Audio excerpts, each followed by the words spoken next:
Over থিঙ্কিংয়ের জন্য আপনার early ejaculation হয়ে যেতে পারে। সেটা একটা বড় কারণ যে আপনার আজকের দিনে যে ডিভোর্স ফিউজগুলো যে হারে সমস্যার জায়গায় চলে আসছে। ওভার থিঙ্কিং হচ্ছে মানে কি, হয় আপনি ভয় পাচ্ছেন, প্যানিক হচ্ছে। নয় আপনি প্যানিক করছেন।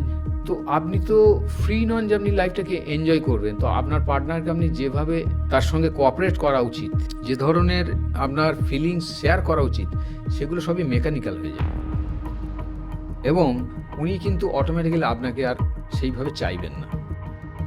ওভার থিঙ্কিং যদি একটা বেশি সময় ধরে চলে, তাহলে প্রথম যে রোগটা আমরা মানুষের মধ্যে দেখতে পাই সেটা হচ্ছে তার বাউল ক্লিয়ারেন্স নিয়ে একটা বিরাট সমস্যা। কখনো দেখা যাচ্ছে লুজ মোশন হচ্ছে, কখনো কনস্টিপেশন হচ্ছে, কখনো খিদে পাচ্ছে, কখনো খিদে একেবারেই নেই। নেক্সট, ঘুমের মারাত্মক সমস্যা হবে। খুব কম সময়ের মধ্যে চুল পেকে যাওয়া, চুল পড়ে যাওয়া, বয়সের ছাপ পড়ে যাওয়া এবং প্রচণ্ড রকমের ইমপেশেন্স, সব কিছুতেই উগ্র মেজাজ, মাথা গরম হয়ে যাওয়া। এর পরের যে ফেজটা আসবে, হঠাৎ করে দেখা গেল তার ওভার থিঙ্কিং মানুষের জীবনের অনেক ভালো ভালো মুহূর্তকে নষ্ট করে, অনেক অপরচুনিটিকে নষ্ট করে, আবার অনেক প্যানিকও তৈরি করে, ভয় পাবে। এই ওভার থিঙ্কিং বা অ্যাংজাইটি, এখান থেকে বাঁচার উপায় কি? আপনি ভেবে নিলেন যে প্রচুর প্রবলেমগুলো সবই আপনার হাতে সলিউশন আছে, তা তো নয়। প্রবলেমটাকে যদি আমরা ক্যাটেগরাইজ করি, তো দু ধরনের প্রবলেম আমাদের সামনে আসে। এক হচ্ছে যে যেটা সলিউশন আমার কাছে আছে, তাহলে আমি সেটা নিয়ে ভাবতে পারি। আর একটা মেজরিটি থাকে যেটার আমাদের হাতে কন্ট্রোল নেই। ওভার থিঙ্কিং বা এনজাইটি, এই বিষয়টি এখনকার সময় অল্প বিস্তার সকলের মধ্যেই রয়েছে। বেসিক্যালি বাচ্চাদের ক্ষেত্রে আরো বেশি পরিমাণে এই জিনিসটা দেখা যাচ্ছে এখন, বড়দের তো রয়েছে আগে থেকে। তাই ওভার থিঙ্কিং থেকে বাঁচার কি উপায়, বা ওভার থিঙ্কিংকে পিছনে রেখে আমরা জীবনে কিভাবে এগিয়ে যেতে পারি, সেই নিয়ে আজকে সম্পূর্ণ পডকাস্টটি। এবং এই পডকাস্টটিতে বা এই এপিসোডটিতে বা এই ভিডিওটিতে যিনি এই পুরো বিষয়টি খুব সুন্দরভাবে বুঝিয়েছেন, তিনি আপনাদের সবার প্রিয় ডক্টর জয়ন্ত কুমার ঘোষ, যাকে আপনারা দেখার জন্য বারবার অনুরোধ করেছেন বা শোনার জন্য। তাই চলুন বেশি কথা না বলে আজকের পডকাস্ট শুরু করি এবং ওভার থিঙ্কিং থেকে খুব সহজে বাঁচার উপায় জেনে নিই। স্যার, গরম পড়ে গেল, আর এই গরমে যেমন শীতে আপনি মানুষের সমস্যা এবং সেখান থেকে রিকভারি কীভাবে করবেন তার অনেক সাজেশন দিয়েছেন, ঠিক সেইভাবে এই গরমে বাচ্চা ও শিশুদের জন্য বিশেষ করে কি খেয়াল রাখা দরকার? কারণ এই বছরে নাকি শোনা যাচ্ছে যে খুব বেশি পরিমাণে গরম পড়তে পারে। তো সেই ক্ষেত্রে গরম এখনো পড়েনি সেইভাবে, পড়তে না, চলেছে। পড়তে চলেছে একদমই। সবে সবে আমরা এখন হোলিতে কথা বলছি। তো গরমকে প্যানিক না করে, গরমে কিছু বিশেষ ধরনের সাবধানতা আছে যেগুলো যদি আমরা ফলো করি, তাহলে আমরা অনেকটাই ভালো থাকতে পারি। যেমন বাচ্চাদের ক্ষেত্রে আমরা যেটা বলতে পারি সেটা হচ্ছে, বাচ্চাদের খাওয়া দাওয়া নিয়ে একটা বিরাট সমস্যা থেকেই যায়। এক হচ্ছে যে কোনো বাচ্চা খুব ফুডি, সে প্রচুর পরিমাণে খাচ্ছে, অথচ সেই রেশিওতে যত জল টল খাচ্ছে না। 2 নাম্বার হচ্ছে হয়তো অনেক বেশি চড়া রোদের মধ্যে খেলাধুলো করছে, ঘুরে বেড়াচ্ছে। 3 নাম্বার হচ্ছে যে অনেক বেশি ডিহাইড্রেশন হচ্ছে, অনেক বেশি ঘেমেছে, অথচ সেই ধরনের ইলেকট্রোলাইট ব্যালেন্স কিছু করা হয়নি। তখন দেখা যাচ্ছে বাচ্চাদের বিভিন্ন ধরনের সমস্যা আসতে পারে। ডিহাইড্রেশন হতে পারে, লুজ মোশন হতে পারে, ভমিটিং হতে পারে, কিছুদিনের জন্য হঠাৎ করে খাওয়া বন্ধ হয়ে যেতে পারে, যেটাকে আমরা রোদ লাগা বলি। তো এইগুলো থেকে বেরোনোর খুব সহজ কয়েকটা টোটকা আমি বলে দিচ্ছি। সেটা হচ্ছে যে, প্রথম কথা হচ্ছে যে বাচ্চাকে আমরা এখন থেকেই শেখাবো যে সিপ সিপ করে কীভাবে ঘন ঘন জল খেতে হয়। এটা আমাদেরকে শেখাতে হবে। আমরা যেমন বাচ্চাদেরকে ফাস্টফুডে অ্যাডিকশন আমরাই তো করাই, ঠিক। আমরাই শেখাবো তাদেরকে একটু ধৈর্য ধরে যে কী করে সিপ সিপ সিপ সিপ করে বারবার বারবার জল খেতে, যাতে বডি ডিহাইড্রেটেড না হয়। 1 নাম্বার। 2 নম্বর হচ্ছে খাবারের মধ্যে, যেহেতু গরম আমি বলছি বা গরমটাকে আমি ফিল করছি, তাহলে আমার উচিত হচ্ছে যে গরম খাবারের দিকে না যাওয়া। অর্থাৎ অতিরিক্ত তেল, অতিরিক্ত মশলা, অতিরিক্ত জাঙ্ক ফুড, পেট খারাপের মেন কারণ। হ্যাঁ, এগুলো থেকে আমরা একটু বিরত থাকবো। তার পরিবর্তে কি করব, দেখবেন মাদার নেচার উনি কিন্তু সব থেকে আমাদের বড় গাইড। আমরা যদি এগুলো ফলো করি তাহলে কিন্তু আমাদের আলাদা করে আর কিছু করতে হয় না। আপনি তরমুজ পাচ্ছেন কখন? গরমে। গরমে, ঠিক। ঠিক। আপনি পাকা আম কখন পাচ্ছেন? গরমে। গরমে। কারণ এই সময় আমাদের শরীরে অনেক বেশি জুসি ফলের দরকার। ওকে। তো আমরা যদি ডেলি এই ধরনের কিছু ফল সকাল থেকে বেলা 12টার মধ্যে ইনটেক করি এবং বাচ্চাদেরকেও ইনটেক করানোর জন্য হ্যাবিট করাই, তাহলে আমাদের বাচ্চাদের শরীরে যে ওয়াটার ইমব্যালেন্স বলুন বা নিউট্রিশন ইমব্যালেন্স বলুন বা ধরুন তার ইলেকট্রোলাইট ইমব্যালেন্স বলুন, সেগুলো হবে না। ওকে। নেক্সট হচ্ছে যে যদি অ্যাফোর্ড করার মতো পরিস্থিতি থাকে, ডাবের জল, আমরা মাঝে সাঝেই বাচ্চাদেরকে খাওয়াতে পারি, বড়রাও আমরা খেতে পারি। কিন্তু এই প্রসঙ্গে আমি আগের ভিডিওতেও বলেছি, আবারও বলছি যে ডাব খাওয়ার কিন্তু একটা পার্টিকুলার সিস্টেম আছে। সেটা কিরকম? হচ্ছে যে একটা ডাবের জলকে অন্ততপক্ষে আপনাকে 20-25 মিনিট ধরে সিপ সিপ সিপ সিপ করে যদি খান আপনি, হুম। তবেই ডাবের জলের যে উপকারিতা সেইটা আপনি পুরোপুরি নিতে পারবেন। কেন কেন কেন? তার কারণ হচ্ছে এটা এত বেশি নিউট্রিশনের ঠাসা, হুম। যদি আপনি খুব দ্রুততার সঙ্গে জলটা বডির মধ্যে ঢুকিয়ে দেন, বডির একটা নিজস্ব মেকানিজম আছে, যখনই ওয়াটার ইনটেক কম সময়ের মধ্যে অনেক বেশি হবে, হুম। বডি ঘাবড়ে গিয়ে সেই জলটাকে বের করে দেওয়ার জন্য ব্যস্ত থাকে। ও তো তার অ্যাবজর্পশন টাইমটা কিন্তু আপনাকে দিতে হবে। আমি একটা এক্সাম্পল দিচ্ছি, ধরুন আপনি একটা আখ খাবেন, 4 ফুটের একটা আখ, সেটাকে চিবিয়ে চিবিয়ে আপনি খাবেন, তো আপনার সেই আখটা খেতে তো মোটামুটি হাফ অ্যান আওয়ার টাইম লেগে যাবে, ডেফিনেটলি। লাগবে।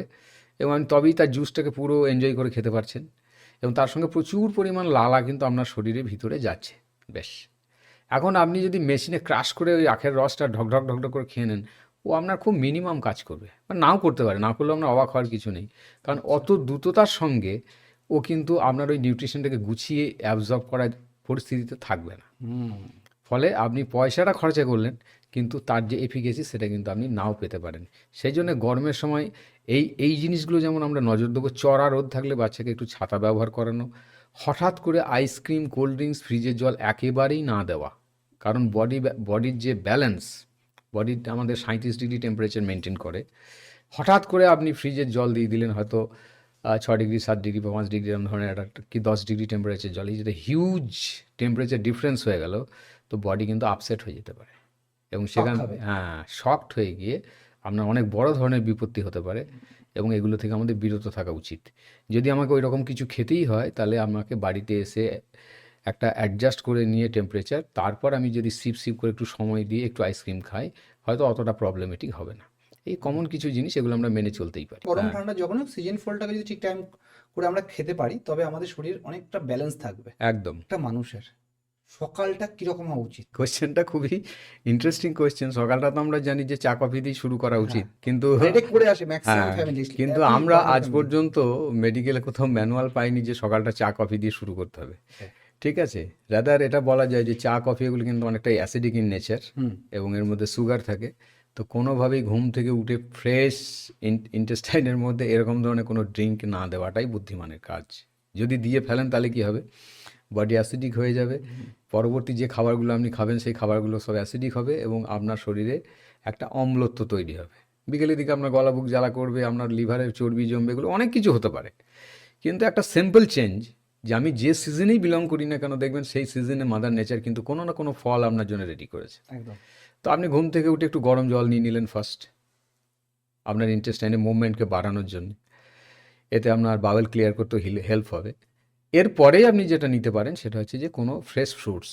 অনেকে বলে আমার ফ্রুটস নিলে অ্যাসিড হয়। হ্যাঁ, এটা হতে পারে। আমি কোনো ভালো অভ্যাস যখন করি, তখন কিন্তু সেই অভ্যাসটা করার জন্য আমার বডি কিছুদিন আমাকে একটু ট্রাবল দিতেও পারে।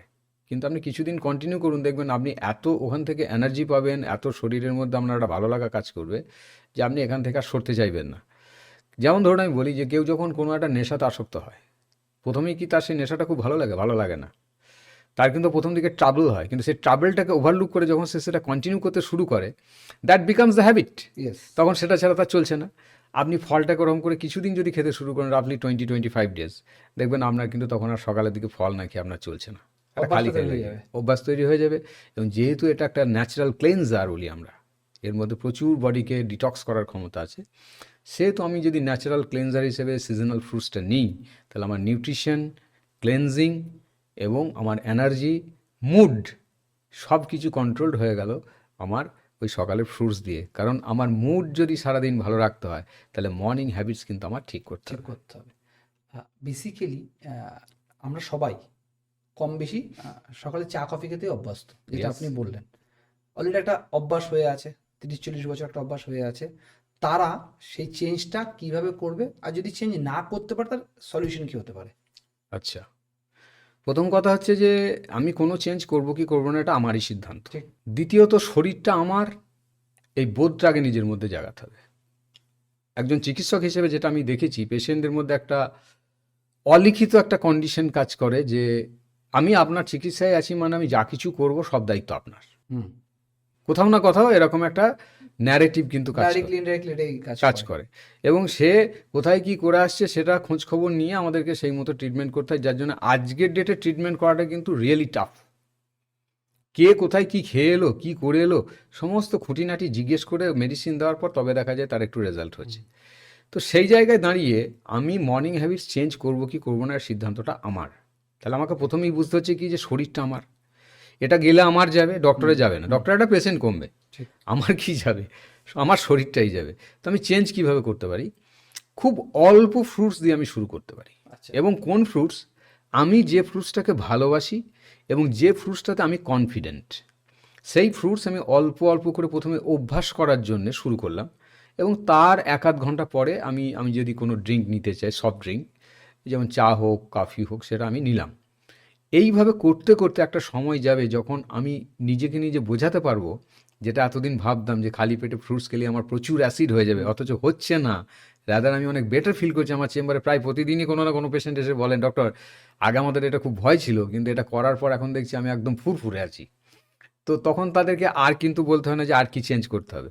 তো ন্যাচারালি সে যখন এটা ফিল করতে শুরু করবে, তখন তার ওই মিথটা ভেঙে যাবে এবং সে নিজে নিজেই তখন কিন্তু এটা পেট ভরা ফল খেয়ে সে বাড়ি থেকে তারপর বেরোবে। বাংলাদেশে একটা কথা আছে, কথাটা কিছু মানুষ একভাবে বলে, কিছু মানুষ আরেকভাবে বলে। সেটা হচ্ছে ইয়েস, খালি পেটে ফল, ভরা পেটে জল। আবার অনেকে বলে ভরা পেটে ফল, খালি পেটে জল। কারেক্ট। এই কথাটার কোনটা সঠিক? কোনটা সঠিক এটা তো উত্তর আমাদের মানে সনাতন ধর্মে যত রিচুয়ালস আছে আপনি ফলো করুন না। আপনি যখন ফল জল খান, কি উপবাস করে ফল জল খান না অন্য কিছু খান? ফল জলই তো খান। একদম। তাহলে তখন কি আপনার পেট ভর্তি? ভর্তি তো না। আচ্ছা, নেক্সট হচ্ছে আমাদের যখন কেউ মারা যান, তারা থেকে যে জল খাওয়ার রিচুয়াল আছে, সেখানে কি হয়? ফল জলই খাই আমরা। তাহলে আজ থেকে কয়েক হাজার বছর আগে মুনি ঋষিরা, যাদেরকে আমরা মুনি ঋষি বলি, অ্যাকচুয়ালি তারা তো অ্যাকচুয়ালি খুব হাই লেভেলের সায়েন্টিস্ট ছিলেন। একদমই একদমই তাই। তারা জানতেন যে এগুলোকে যদি আমরা ধর্মের সঙ্গে রিচুয়াল হিসেবে প্লেস না করি, তাহলে কিন্তু মানুষ এটা মানবে না।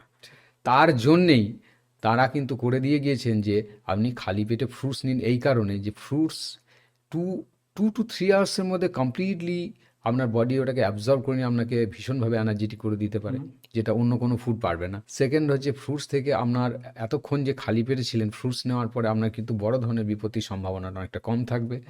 সুতরাং আপনার সেই মুহূর্তে যে ইনস্ট্যান্ট এনার্জির দরকার, সেই এনার্জিটা পাওয়ার জন্য আপনাকে কি করতে হবে? ফ্রুটসই নিতে হবে এবং সেটাই নেওয়া উচিত। আচ্ছা। আমি যে মুহূর্তে কথা বলছি এখন কিন্তু রোজা চলছে। হুম। আপনি দেখুন রোজাতে ইফতার স্টার্ট করি আমরা ফ্রুটস দিয়ে, ঠিক রাইট? ঠিক। তাহলে দেখুন না ব্যাপারটা, সব জায়গাতে সমস্ত ধর্মে কিন্তু রিচুয়ালসে কিন্তু ফ্রুটসকে ইনক্লুড করেছে এমটি স্টমাক, খালি পেটে। খালি পেটে। কোনো এক অজানা কারণে এটা হয়তো ঘুরে একটা ন্যারেটিভ বিল্ড হয়ে চলে এসেছে যে আপনি ভর্তি পেটে খান, কিন্তু এটা দেখা যায় যে ভর্তি পেটে আপনি যদি ফ্রুটস নেন, আপনার কিন্তু প্রবলেম হওয়ার সম্ভাবনাটাই বেশি, কারণ প্রত্যেক ফ্রুটসের মধ্যে কিন্তু অ্যাসিড আছে।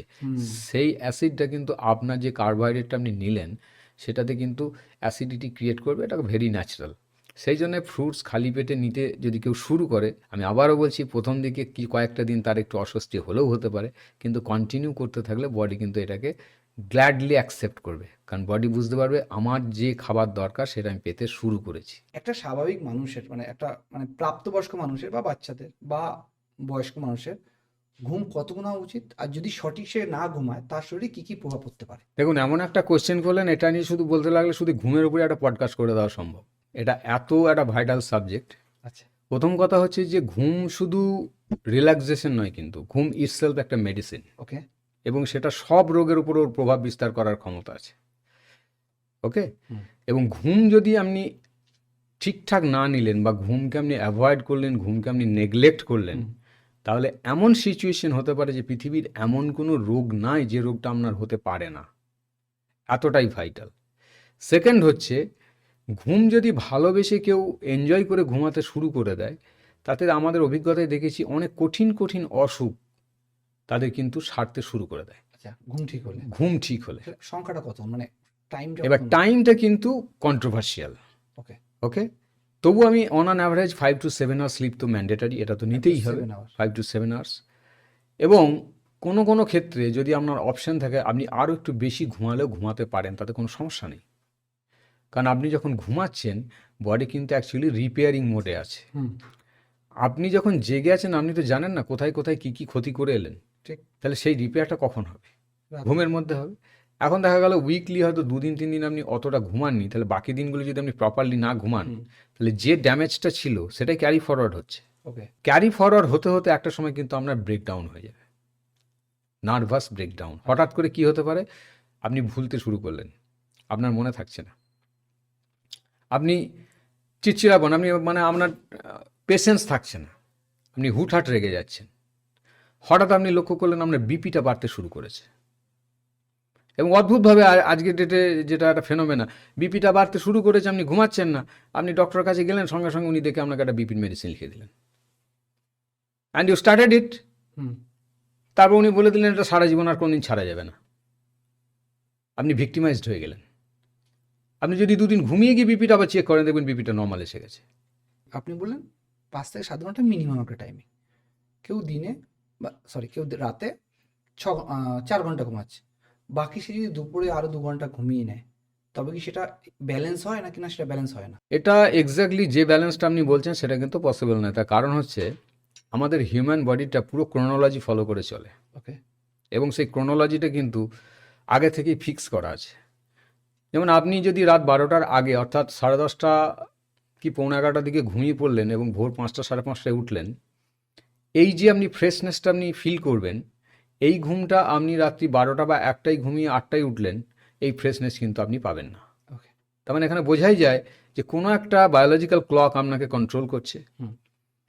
সেকেন্ড হচ্ছে ঘুমের কিছু ফেজ আছে, যেমন যেগুলো আমাদের ভাষায় রম বলি, তারপরে আরইএম বলি, এগুলো মানে র্যাপিড আই মুভমেন্ট, এগুলো এরকম কিছু কিছু কিছু কিছু ফেজ আছে। এই ফেজগুলো কিন্তু সব বায়োলজিক্যাল ক্লকের সঙ্গে অ্যাটাচ করা আছে, এবং এই ফেজগুলো যেমন যেমন যেমন যেমন আপনি এনজয় করতে করতে যাবেন, ততই আপনার ঘুমের কিন্তু যে ফ্রেশনেস বা আপনি যে রিপেয়ার মোডে আছেন সেটা ঘুম থেকে উঠে আপনি ফিল করতে পারবেন। যে কারণে আমাদের যে সনাতন ধর্ম, সেখানে কিন্তু বারবার একটা কথা বলা হয়েছে, এবং সমস্ত মুনি ঋষি বলেছেন যে ব্রাহ্ম মুহূর্তে আপনি উঠুন। ঠিক, আমি ওটাই বলতে যাচ্ছিলাম। ব্রাহ্ম মুহূর্তে আপনি যখন উঠছেন, তখন আপনার শরীরে স্পেশাল কিছু হরমোন কিন্তু কাজ করে, এবং আপনি পরিষ্কার বুঝতে পারবেন, যেটা যেটা প্রথম বুঝতে পারবেন, আপনার স্কিনের কোলাজেনে চেঞ্জ দেখতে পাবেন। জাস্ট 7 ডেজ যদি আপনি করেন যে আমি ওই টাইমে উঠবো, এবং আমি মিনিমাম হাফ অ্যান আওয়ার হয়তো আমি কিছুই করলাম না, জাস্ট ফ্রেশ এয়ারে গিয়ে আপনি দাঁড়িয়ে থাকলেন বাইরে, হ্যাঁ মানে নেচার। হ্যাঁ, নেচারের মধ্যে হোক বা আপনি ছাদে গিয়ে হোক, আপনি আপনি ওই সময় বাতাসের মধ্যে একটা আলাদা ফ্লেভার আপনি বুঝতে পারবেন যে মুহূর্তে। হ্যাঁ, এবং আপনি প্রথম যেটা দেখবেন যে আপনার লুকটা চেঞ্জ হয়ে যাচ্ছে, আপনার কোলাজেনে ফার্মিং চলে আসবে। আপনি কি ওঠেন স্যার? চেষ্টা তো করি। তার জন্য আপনাকে মানে দিন দিন বাড়ছে আপনার। হতে পারে। এটা থ্যাংক কি ইউ। কারণ স্যার অন্যতম? কিছুটা রিজন, এবং আমার বাবা আছেন, উনি কিন্তু সারা জীবনই আমি দেখেছি যে উনি ওই 4:30 থেকে 5টার মধ্যে উনি ওঠেন, ওকে। এবং উনি এখন 84 ইয়ার্স, হ্যাভিং নো মেডিসিন। ওনার কিন্তু কোনো মেডিসিন লাগে না। বাহ। সেম জিনিস আমার ঠাকুমা আছেন, উনিও 104, ওনারও কোনো মেডিসিন লাগে না। এবং এটা প্রমাণিত সত্য যে ব্রাহ্ম মুহূর্তে উঠলে আপনি কিছু কিছু ডিজিজ থেকে আপনা থেকে বেরিয়ে যেতে পারবেন, বা সেগুলো আপনার কাছে আসবে না। যেমন আপনার কনস্টিপেশন থাকার সম্ভাবনা প্রায় থাকবে না। সেকেন্ড হচ্ছে আপনি সারাদিন একটা ফুরফুরে মেজাজে থাকতে পারবেন, আপনার মেজাজের কোনো পরিবর্তন আসবে না যে আপনি রেগে যাচ্ছেন বা আপনার খুব অস্বস্তি হচ্ছে, এগুলো থাকবে না। এবং আপনি যতই কাজ করুন, আপনি সহজে টায়ার্ড হবেন না। ওকে। আজকের ডেটে আমরা কি দেখি, যে আমরা আমাদের বাচ্চাদের পর্যন্ত দেখা যাচ্ছে যে লেট নাইট স্লিপ এবং অনেক দেরি করে ওঠা, এর ফলে কি হচ্ছে, তাদের কিন্তু এনার্জি লেভেলটা অলওয়েজ লো, ইমপেশেন্ট, এবং তারা সব সময় কিন্তু একটা মারাত্মক অস্বস্তির মধ্যে দিয়ে যাচ্ছে। অর্থাৎ সেন্স অফ ওয়েলবিং যেটা বলি, যে এনজয় করার ব্যাপারটা, ভালো থাকাটাকে যে এনজয় করা, সেটা কিন্তু ওদের মধ্যে দেখা যাচ্ছে না। এবং ওদের হেলথ স্ট্যাটাসও যে খুব ভালো একজন চিকিৎসক হিসেবে, সেটাও আমি বলতে পারছি না। আজকের ডেটে প্রায় 90% বেবি কিন্তু কনস্টিপেটেড হয়ে যাচ্ছে, এবং এখান থেকে কিন্তু খুব কম বয়সের মধ্যে খুব বড় বড় অসুখের শিকার হচ্ছে, যেগুলো আমরা ভাবতেও পারতাম না আগে। বাট রাইট নাও এগুলো আমাদেরকে এখন ট্রিটমেন্ট করতে হচ্ছে। আমার শোনা কথা, আমাদের দেশে যে প্রধানমন্ত্রী, তিনি নাকি মাত্র 3 ঘন্টা ঘুমান। আদৌ কি একটা মানুষ 3 ঘন্টা ঘুমিয়ে তার পুরো দিনের নিয়ম বা তার সারাদিনের কাজ সঠিকভাবে করতে পারে? হ্যাঁ, এর উত্তরটা হ্যাঁ এবং না দুটোই হতে পারে। যেমন ধরুন, এটা উত্তরটা হ্যাঁ এইভাবে হতে পারে যে আপনি যদি কোনো স্পিরিচুয়াল প্র্যাকটিসে থাকেন, ও, যেমন? যেমন ধরুন আপনি খুব বেশি মেডিটেশন করেন, তখন আপনার ঘুমের ডেপথটা এতটা বেশি হবে যে ওই 3 থেকে 3.5 ঘন্টা বা 4 ঘন্টা ন্যাপ আপনি নিয়ে নিলেন, তাতেই কিন্তু আপনার বডি ফুল রিপেয়ারিং মোডে চলে আসবে। এটা মেডিটেশন করলে হয়? মেডিটেশন করলে হতে পারে, এবং তার সঙ্গে সেই ধরনের আহার বিহার, মানে অর্থাৎ সংযম, আচ্ছা। পজিটিভ থিঙ্কিং, অর্থাৎ আপনার নিজস্ব যে এনার্জি সেটা কিন্তু ড্রেন আউট হচ্ছে না। ওকে। হ্যাঁ, আমাদের এই এত এনার্জি যাচ্ছে কোথায় অ্যাকচুয়ালি?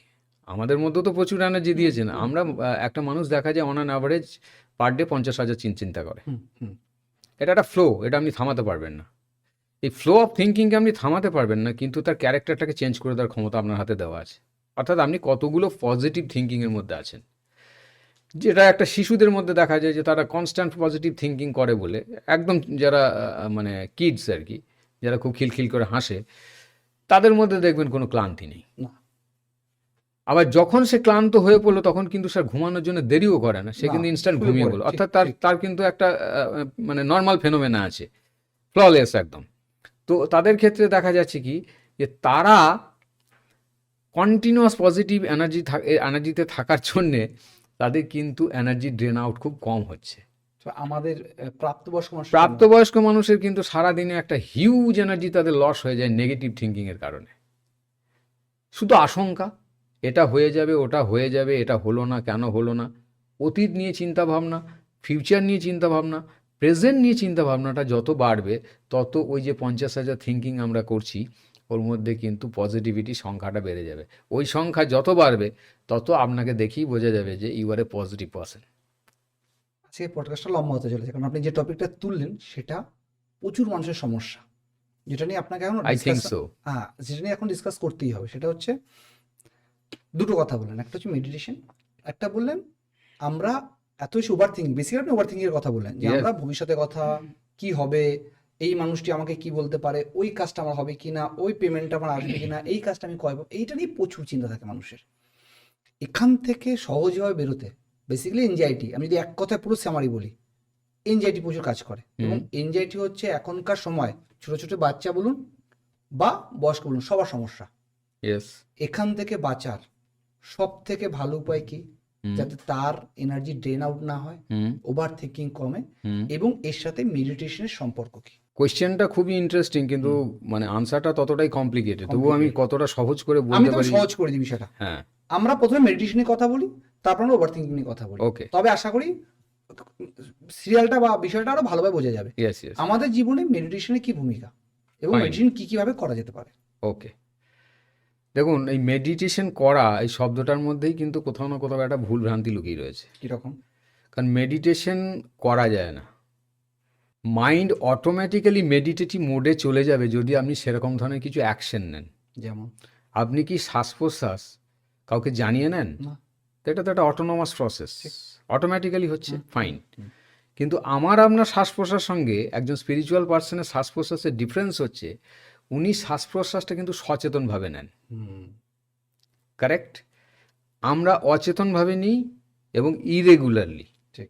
ওনাদের শ্বাস প্রশ্বাস কীরকম, ধীমে গতিতে, এবং সাইকেলটা যেমন, যেখানে আমাদের বলা হয় যে 14 থেকে 18 বার আমরা ইউজুয়ালি নিই, ওনাদের সাইকেলটা হয়তো দেখা যাচ্ছে 5-4 নেমে চলে আসছে, যেটা একটা কচ্ছপের ক্ষেত্রে আপনি দেখছেন, এবং তার আয়ুটা 300 বছর থেকে 500 বছরে কনভার্ট হয়ে যাচ্ছে।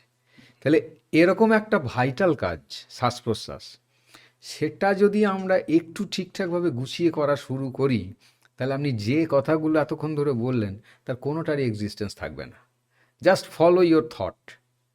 আপনার শ্বাস যাচ্ছে, আপনার শ্বাস আসছে, শ্বাস ছাড়ছেন এবং নিচ্ছেন, এটা যদি আপনি সচেতনভাবে করছেন, একদিনই হবে না।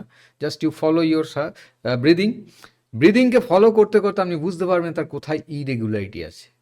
যখন আপনি ব্রিদিংকে ফলো করছেন, that means you are at present.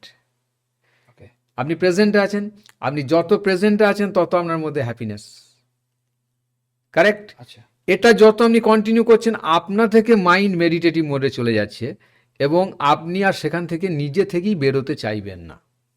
কিন্তু আপনি যদি বলেন যে আমি চোখ বন্ধ করে মেডিটেশন করা শুরু করলাম, it's a really tough thing.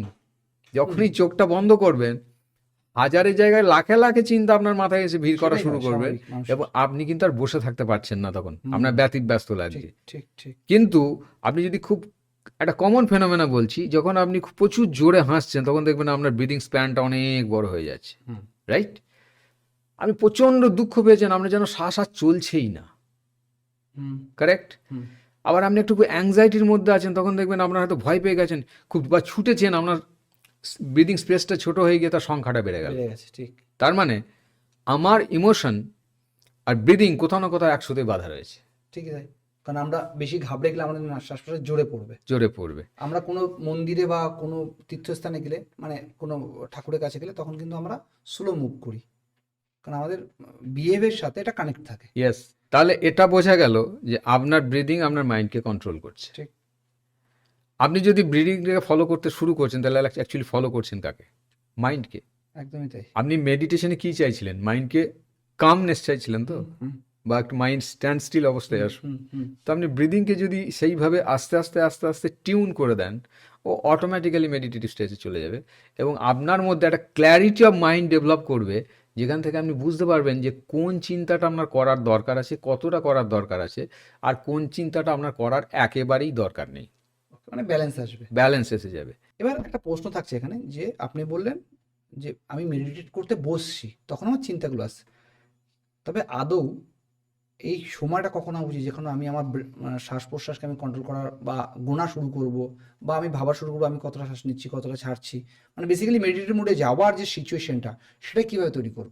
Very simple, আপনি যখন খুশি করতে পারেন, এর জন্য কোনো টাইম ফ্রেম নেই। আপনি যত বেশি বেশি করবেন, তত তাড়াতাড়ি আপনার মাইন্ড আপনার গ্রিপের মধ্যে চলে আসবে।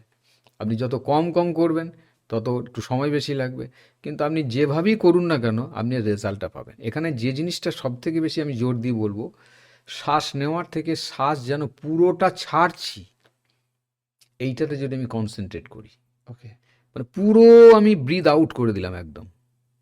তো ব্রিথ ইন করাটা তো নেচারের কাজ, ওটা আমাকে আলাদা করতে হবে না, অটোমেটিক্যালি আমার মাইন্ড কাম অ্যান্ড কোয়াইট হয়ে যাবে।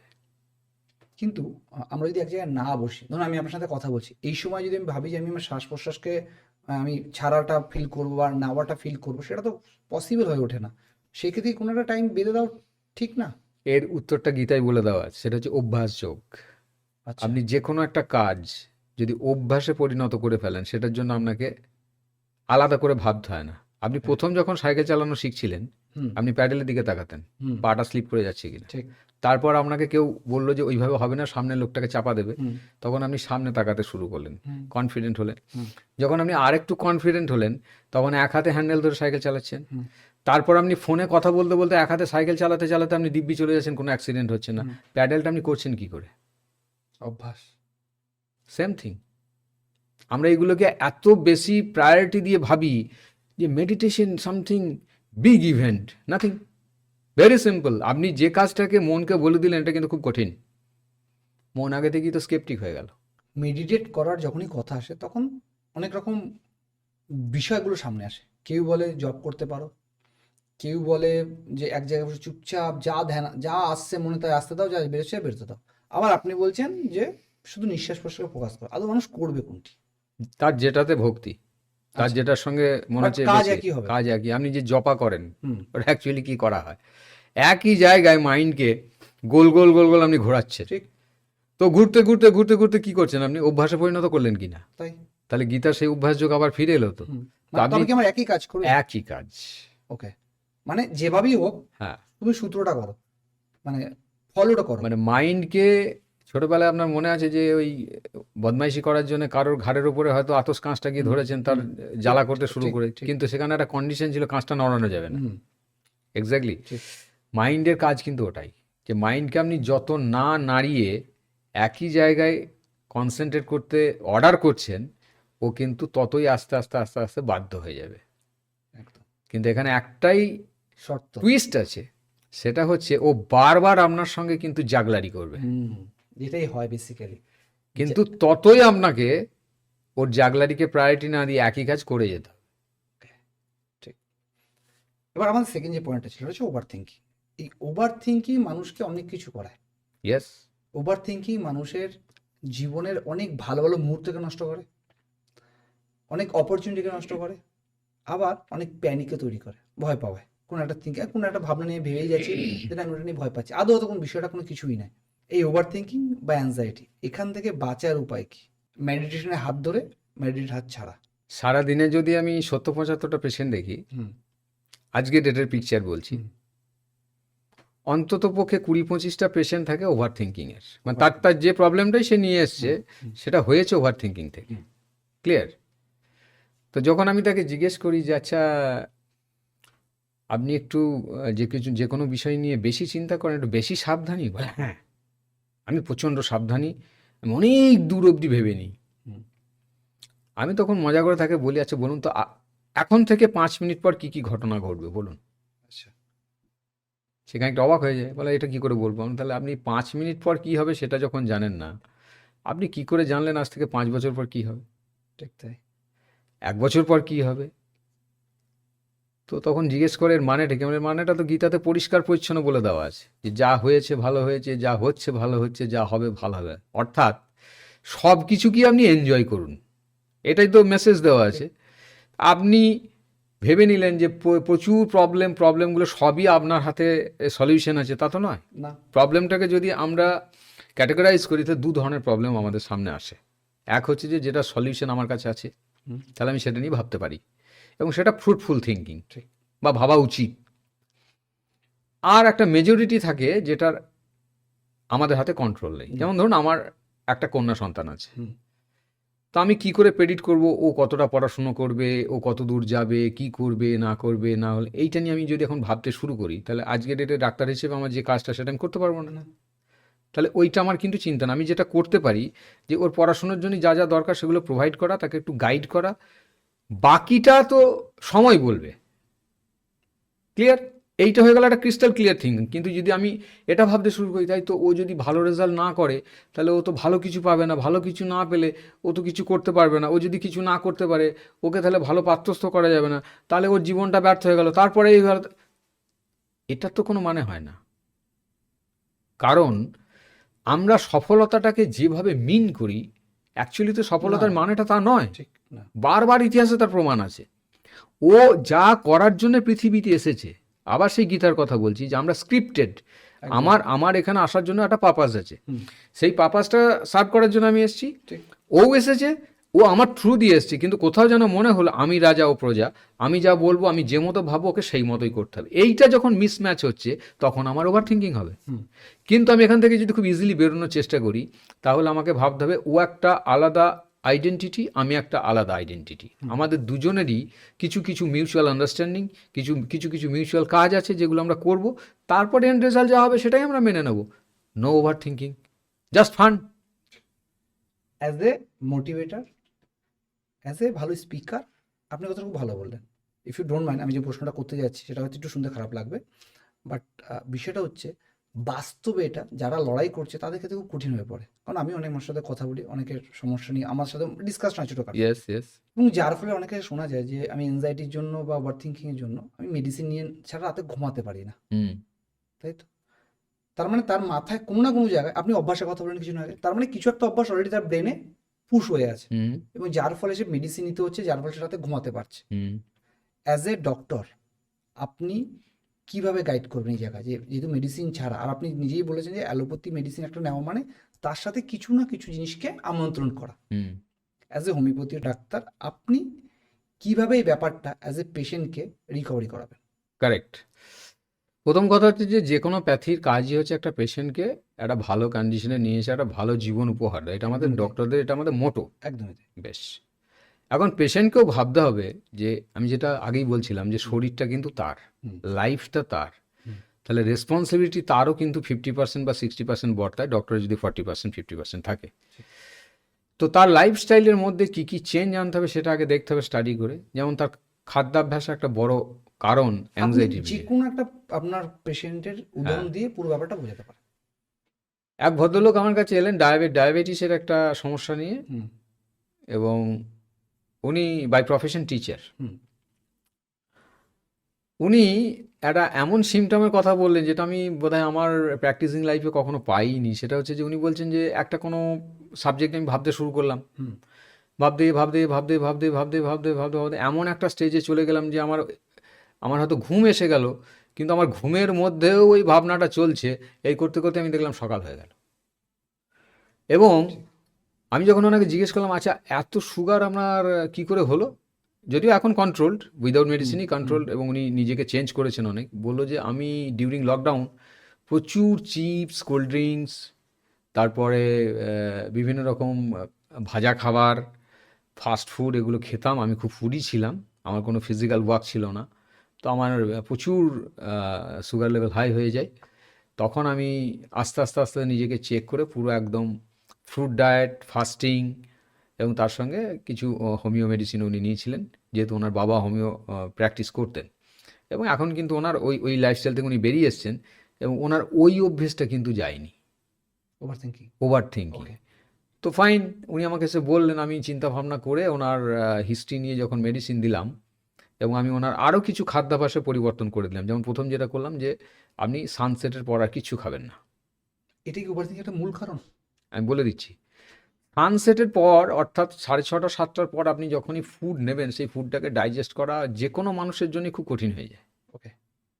তো সেখান থেকে ব্লোটিং হবে, এটা স্বাভাবিক। আর পেটে যদি বেশি উইন ফর্মেশন হয়, আপনার ঘুমের কোয়ালিটি ভালো হবে না, ওকে। এটা মানে প্রমাণিত। মানে ঘুমে যে স্বপ্ন আসা বা এই আসা এগুলো আপনি নিজের লাইফেও যদি একটু পিছন দিকে ফিরে যান, এমন অনেক রাত আপনার গেছে, আপনি হয়তো কোথাও রিচ খাবার খেয়ে এসছেন, তারপরে অনেক কষ্ট করে ঘুমিয়েছেন, দেখবেন সে রাতে ঘুমটা আপনার ঠিকঠাক হয়নি। হ্যাঁ, আমি ওই জায়গাটাই বলতে চাইছিলাম যে আমার এখনো যেটা হয় মাঝে মধ্যে, যেহেতু আমি একটু লেট নাইটই খাই 12টা 1টা নাগাদ, বাট আমার দেখা যায় ম্যাক্সিমাম দিনই আমার ঘুম হয় না। তার কারণ হ্যাঁ। হচ্ছে আমি কোনো স্বপ্ন দেখি যার কোনো সম্পর্ক নেই কারোর সাথে, না। কিছু কিছু মানে ভেবেই যাই, মানে হ্যাঁ। ভেবে মানে আমি ঘুমের মধ্যে কিছু দেখছি, কথা বলছি, কিছু চলছে, হুম। বাট যখন সকালটা তখন আমি ভাবি ঘুমটা ঠিক হলো না। হ্যাঁ, মানে এইটা আমার সাথে ঘটে আর কি। Deep sleep. ডিপ স্লিপটা নেই আমার, খুব কম দিন হয় যে আমি ডিপ স্লিপ করি। মানে ডিপ স্লিপ আমার হয় বেসিক্যালি, হুম। কারণ আমার খাদ্যাভ্যাসের কথা বললেন, আমি 12টা, আমার অ্যাভারেজ রুটিন হচ্ছে ওই 11:30 থেকে 12টা 12:30 মধ্যে খাওয়া। হুম। তো এর এফেক্টটা। এর এফেক্ট আমি বলে দিচ্ছি, আমার বাড়িতে একটা ডেমো আছে। আমার বাবা প্রায় বললাম 84 বছর বয়স, উনি প্রায় মাসের হয়তো 15 দিনই রাতে সেইভাবে কিছু খান না, ওকে। বা খেলেও খুব নমিনাল, সন্ধ্যেবেলায় খেয়ে নিলেন। আমি ওনাকে অন অ্যাভারেজ 12 ঘন্টা ঘুমাতে দেখেছি, 10 থেকে 12 ঘন্টা। এবং উনি কিন্তু ঘুমটাকে সাংঘাতিকভাবে এনজয় করেন, এবং ভীষণ ডিপ স্লিপ হয় ওনার। আচ্ছা। এবং আমি এখনও দেখেছি এই বয়সে ওনার কিন্তু ডাইজেস্টিভ সিস্টেম আমাদের থেকে অনেক স্ট্রং। অর্থাৎ যদি আপনি বডির যে বায়োলজিক্যাল ক্লকটাকে যদি রিসেট করে দেন, তাহলে ও কিন্তু আপনার বাকি যে ট্রাবলগুলো আছে সেগুলোকে ও বডি থেকে ওয়াশ আউট করে দেবে। ওকে। আপনি যে সময় ডিনারটা করছেন, সেই ডিনারটা ডাইজেস্ট হতে হতেই কিন্তু পরের দিন সকাল, একদমই তাই। তাহলে ও তো রেস্ট পায়নি। অথচ ঘুমটা আপনি নিয়েছিলেন রেস্টিং ফেজে যাওয়ার জন্য, ঠিক। বডিকে রিপেয়ার করানোর জন্য। তার মানে আপনার কিন্তু লং টার্ম রিপেয়ারিংটা হচ্ছে না। ও যে কোনো সময় একবার দেখা যাবে হুড়মুড় করে ভেঙে পড়লো। তোকে বলে না, হঠাৎ আমার 400 সুগার হয়ে গেছে, ওটা হঠাৎ না, একটা লম্বা বদমাইশি করেছে, লম্বা লাইফস্টাইল ব্রেক করেছে, তার ফল হিসেবে ওই মার্কশিটটা এসেছে। মানে ওভার থিঙ্কিং এর যে ভাবনাগুলো, যেটা লং টার্ম একটা মানুষ ভেবে তারপর সে মেডিসিন নিয়েছে, তার কারণ হচ্ছে বিগত দিনে তার রুটিনটা পুরো বেনিয়ম ছিল। বেনিয়ম ছিল। ওকে। তবে এখন সে কি করবে? অ্যাজ এ ডাক্তার আপনি যদি প্রেসক্রাইব করেন, এখন তাকে ধরুন দীর্ঘদিনের একজন পেশেন্ট আপনার কাছে এসেছেন, যিনি তার ঘুম ঠিক করে হচ্ছে না, তিনি ওভার থিঙ্কিং প্রচুর করছেন, এবং তিনি নানা রকম সমস্যার মধ্যে আছেন শারীরিকভাবে, মানে এই বিষয়গুলো, তার কি করণীয়? খুব বেশি কিছু করণীয় দরকার নেই। একটা হচ্ছে যে প্রথমেই বললাম যে বয়েল ফুডের দিকে একটু বেশি ঝোঁক করা, সেদ্ধ খাবার, অর্থাৎ বডিকে একটু স্পেস দেওয়া। যে আমি অনেক দিন অনেক রিচ ফুড নিয়েছি, অনেক জাঙ্ক ফুড নিয়েছি, যেগুলো ভাঙা বডির জন্য ভীষণ একটা যুদ্ধের মতো পরিস্থিতি। কিন্তু আমি যদি এখন একটা লং টার্ম, ধরুন রাফলি একটা 6 মান্থসের আমি একটা রুটিন করলাম, যেখানে আমি বডিকে বয়েল ফুড দিচ্ছি, র ফুড দিচ্ছি, এবং টাইমলি খাবারটা নিচ্ছি। নেক্সট যেটা মোস্ট ইম্পর্টেন্ট কথা বলতে যাচ্ছি, সেটা হচ্ছে ইউজুয়ালি আমরা যে খাবারটা খাই, অতটা খাবারের আমাদের প্রয়োজন নেই। আচ্ছা। ঠিক আছে, কি করে বুঝবেন? আপনি জাপানিজদেরকে ফলো করুন, ওরা কি কাজ করে না? করে না? আমাদের ডাবল ট্রিপল কাজ করে। ওকে, ওদের খাবারের বাটিটা দেখলে আপনি অবাক হয়ে যাবেন। একটা ছোট্ট বাটি, তাতে একটু বেশি করে উঁচু করে খাবার দেওয়া হয়, মনকে বোঝানোর জন্য অনেকটা খাবার আছে। ওকে। খাবারটা খায় কি দিয়ে? চপস্টিক দিয়ে। তাহলে খুবই কম পরিমাণ খাবার গেল, এবং কম, হ্যাঁ, আচ্ছা, শিপ শিপ করে যে আপনি কম বলছেন। পরিমাণ খাবার মুখের মধ্যে যাওয়ার সায়েন্সটা হচ্ছে, আপনার মুখে 32টা যে দাঁত আছে, এখানে একটা অন্য নোটিফিকেশন করে দেওয়া আছে, সেটা অ্যাটলিস্ট 32 বার চিবিয়ে খাবারটাকে গিলুন, ওকে। রোস্ট করে একদম। ওকে, যখনই আপনি রোস্ট করে খাওয়া শুরু করছেন, আপনার ক্ষমতা নেই আপনি বেশি খাবার খাবেন, বডি আপনাকে একটা টাইমে গিয়ে কিন্তু নোটিফাই করবে যে আমি আর খেতে পারছি না। এবং ওদেরকে ছোট থেকে শেখানো হয় যে পেট খালি থাকতে খাবার বন্ধ করে দাও। কেন? তার কারণ হচ্ছে পেট ভরার মেসেজটা ব্রেনে গিয়ে আপনাকে ওই ফিলটা দিতে দিতে 15 মিনিট টাইম লাগে। হুম, তার আগে আপনি যখন বেশি খেয়ে ফেলেছেন দেখবেন আপনার প্রায় দিনই অনুভূতি হয় খাওয়ার পর কেমন যেন একটা অস্বস্তি আনইজি ফিল করছেন। ঠিক ঠিক ঠিক। কারেক্ট? তো এই মেসেজটা আসার আগেই আপনি যদি খাবারটাকে বন্ধ করে দেন, তাহলে যে খাবারটা আপনি নিলেন ওইটা কিন্তু প্রপারলি ডাইজেস্ট হবে। ওকে। প্রপারলি ডাইজেস্ট যখনই হলো, বডিকে খাটতে কম হলো। কারণ প্রপার ডাইজেস্ট হলে আপনার প্রপারলি কিন্তু বাউল ক্লিয়ার হবে। হুম, না হলে বডিকে আবার খাটতে হচ্ছে কি, ডিটক্স করার জন্য বডিকে অনেকভাবে চেষ্টা করতে হয়, কিন্তু সে পারে না। তো সেই জন্যে আপনাকে কম খাবার মুখে দিয়ে রোস্ট করে খাওয়ার প্রসেস যখন আপনি অ্যাডপ্ট করা শুরু করে দিলেন, আপনার অনেক অসুখ আছে, পেট সংক্রান্ত প্রচুর অসুখ আছে, যেগুলো আপনি হয়তো রেগুলার কোনো মেডিসিন নিচ্ছিলেন, কোনো প্রয়োজন পড়বে না, কোনো প্রয়োজন পড়বে না। অ্যাসিডিটি, এই প্রসেস আপনি 90% অ্যাসিডিটিকে আপনি জব্দ করে দিতে পারবেন। ইভিনিং ডিনার করে নিলেন, রোস্ট করে খাবার খেলেন, জল সিপ সিপ করে খেলেন, যতটা প্রয়োজন ততটা, সারাদিনে 5 লিটার জল খেতে হবে এরকম না।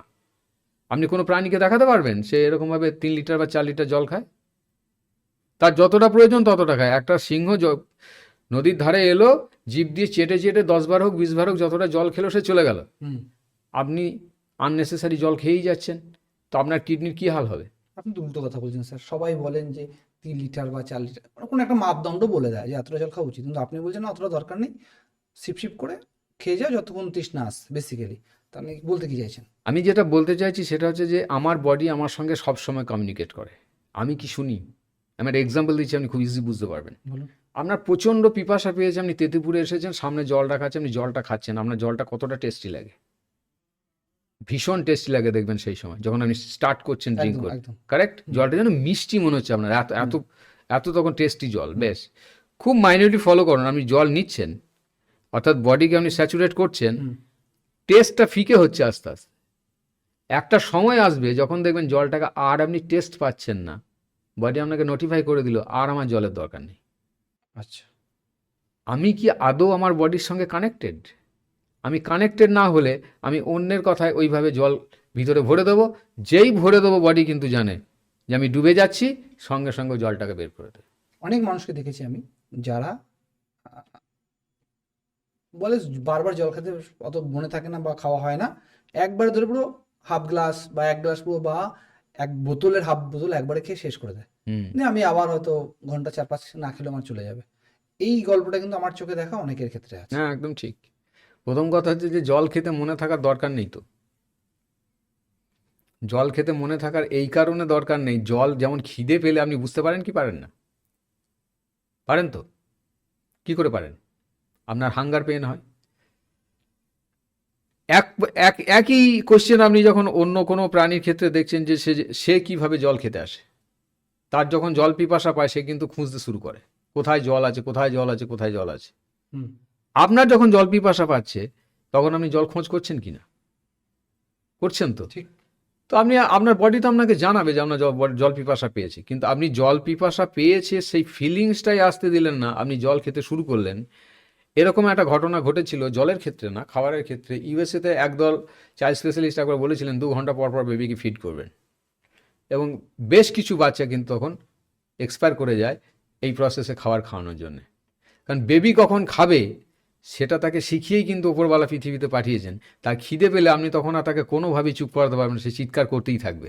কিন্তু অনেক বাচ্চাদের ক্ষেত্রে যেটা হয়, যারা জাস্ট 4-5-6 বছরের মানে আছে বাচ্চাগুলো, তারা সারাক্ষণ খেলাধুলার মুডে থাকে, তারা জল খাবার মনে থাকে না, এবং যার ফলে নানা রকম ইস্যু দেখা যায়। আপনি যেমন বললেন পেটে ব্যথা বা সামান্য, সেই ক্ষেত্রে কি করবে? প্রথম কথা হচ্ছে যে কখনো কি আপনি কোনো জীবজন্তুর বাচ্চাকে স্টাডি করেছেন? না, আমি করিনি। ধরুন আপনার বাড়ির আশপাশে তো কুকুরের বাচ্চাগুলোকে তো হুম, দেখেছেন। হুম। তো তাদের তো খিদে, ঘুম এগুলো সবই তো আমাদের সঙ্গে ম্যাচ করে ঠিক, দাও ঠিক, আছে তো। ঠিক। তাদের কি করে সব ন্যাচারাল ওয়েতে এগোচ্ছে। আমার বাচ্চার অ্যাকচুয়ালি খিদে হয় কি হয় না এইটা কিন্তু আমি খবরই নিই না। না, আমার যখন ইচ্ছে তখন খাওয়াই। খিদে না পেয়ে খাবার খাওয়া যে কত বড় যন্ত্রণা, এটা বুঝতে গেলে আপনাকে কয়েকদিন ওটা করে দেখতে হবে, যে আপনার খিদে পায়নি অথচ আপনাকে ফোর্স করে খাবার খাওয়ানো হলো, তারপর কি অনুভূতি হয়। দেখবেন আপনার শরীরে একটা সাংঘাতিক আনইজি ফিলিং হচ্ছে, কারণ বডি সেই সময় খাবার চাইনি, আপনি জোর করে তাকে ভরে দিয়েছেন। ঠিক। তাকে ম্যানেজ করতে হচ্ছে। তো ইকুয়ালি আপনার ওই সময় কাজ হচ্ছে যে আমার বাচ্চার খিদে পায় কি পায় না এইটাকে আগে আবিষ্কার করা। যদি খিদে না পায়, অবাক হওয়ার কিছু নেই, তাহলে সে কোনোভাবে অসুস্থ, মেন্টালি আপসেট হতে পারে, কোনো প্যানিকের শিকার হতে পারে আজকের ডেটে যে ধরনের লাইফস্টাইল, বা তার এমন কিছু খাবারের প্রতি আসক্তি তৈরি হয়েছে যে খিদের সময় বা খিদের আগে পরে সেই ধরনের খাবারটা সে খেয়ে নেওয়ার পর তার যে মেন কোর্স অফ মিল সেটা কিন্তু সে নিতে চাইছে না বা পারছে না। এইটা যদি আপনি আবিষ্কার করে কোনো চিকিৎসকের পরামর্শ নেন, আপনার বাচ্চাও এমনি এমনিই খাবে, কোনো সমস্যা নেই। জল সে এমনিই খাবে, কেন খাবে না? কিন্তু আমাদের কোথাও না কোথাও এই জিনিসগুলো দেখা বা বোঝার ক্ষেত্রে একটা বড় গাফিলতি কাজ করে। ওকে, আমরা এই পর্যন্ত এসে দুটো বিষয় এসে দাঁড়ালাম। একটা হচ্ছে ওভার থিঙ্কিং কী করে সলভ করা যায় এবং মেডিটেশন কীভাবে কাজ করে, এবং আরেকটা টপিক সেটা হচ্ছে জল, এবং এই গরমে জল খাওয়া কতটা ভালো এবং কীভাবে খাওয়া উচিত। এখান থেকে দুটো প্রশ্ন আমার মনে আসছে। ফার্স্ট প্রশ্নটা হচ্ছে, যেহেতু জল নিয়ে কথা বলছিলাম, জলটাকে বলি, জল কি অতিরিক্ত খাওয়া ভালো না খারাপ সবার জন্য, মানে বাচ্চা থেকে বয়স্ক সবার জন্য? এর আনসারটা তো আপনি নিজেই দিতে পারবেন। খাবার যদি অতিরিক্ত খাওয়া হয় তাহলে কি হবে? শরীর খারাপ করবে, বহু বড় বড় অসুখ হতে পারে। হুম, এক্স্যাক্টলি, জলও তাই। শরীর জল ছাড়া চলবে না, না, ঠিক আছে? যে খাবারগুলো খাচ্ছেন তার মধ্যেও জল আছে, ঠিক, ঠিক আছে? হুম। তারপরেও আপনি অতিরিক্ত জল যদি বডিকে প্রোভাইড করেন, সেই জলটা বডি কোথায় কাজে লাগাবে? সে বেসিক্যালি কাজে লাগাতে পারবে না, সে বাথরুমের বেশ, মাধ্যমে, কার থ্রু দিয়ে বের করবে? কিডনি। কিডনি। তাহলে কিডনির যদি আমি ধরে নিই, আমি আগের পডকাস্টে বলেছিলাম যে আমাদের হার্ট, লাং, কিডনি এদের সবার কিন্তু কাজের ক্ষমতা বেঁধে দিয়ে পৃথিবীতে পাঠানো হয়। হুম, হুম, ক্লিয়ার? হুম।